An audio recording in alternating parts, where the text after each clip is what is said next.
तपाईलाई आफू दिनभरि व्यस्त छु जस्तो लाग्छ, तर दिनको अन्त्यमा हेर्दाखेरि काम भन्ने चाहिँ धेरै सकिएको हुँदैन।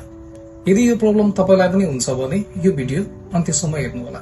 आज म तपाईलाई मेरो मेन्टरले मलाई सिकाउनु भएको 3 वटा टिप्स भन्नेछु, जसले तपाईलाई पनि यो प्रब्लमबाट बाहिर निस्कनलाई मद्दत गर्नेछ। टिप नम्बर 1, आफ्नो टाइमलाई ब्लक गर्न सिक्नुहोस्। ब्लक गर्न भन्नाले तपाईले कुनै पनि काम गर्दाखेरि 25 मिनेटसम्म फोकस गरेर काम गर्ने र बीचको 5 मिनेट चाहिँ तपाईले रेस्ट लिने अथवा ब्रेक लिने। यो टेक्निकलाई पोमोडोरो टेक्निक भनिन्छ। यो टेक्निकले गर्दाखेरि तपाईलाई फ्रेश राख्छ र तपाईलाई चाँडै थकान भन्ने हुँदैन।